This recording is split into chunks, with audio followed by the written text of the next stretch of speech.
কবি নীরেন্দ্রনাথ চক্রবর্তীর লেখা কলকাতার যিশু। লালবাতির নিষেধ ছিল না, তবু ঝড়ের বেগে ধাবমান কলকাতা শহর অতর্কিতে থেমে গেল।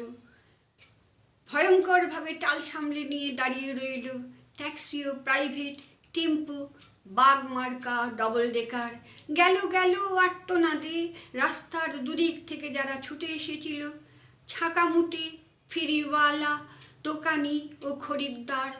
এখন তারাও যেন স্থির চিত্রটির মতো শিল্পীর ইজেলে লগ্ন হয়ে আছে, স্তব্ধ হয়ে সবাই দেখছে। টালমাটাল পায়ে রাস্তার এক পাড় থেকে অন্য পারে হেঁটে চলে যায় সম্পূর্ণ উলঙ্গ একটি শিশু।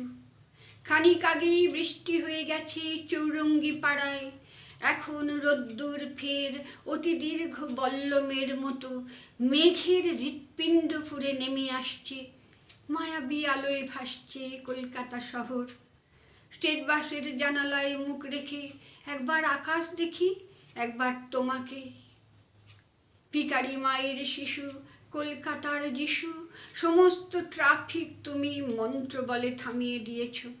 জনতার আর্তনাদ, অসহিষ্ণু ড্রাইভারের দাঁতের ঘষ্টানি, কিছুতে ভ্রুক্ষেপ নেই। দুদিকে উদ্যত মৃত্যু, তুমি তার মাঝখান দিয়ে টলতে টলতে হেঁটে যাও যেন মূর্ত মানবতা।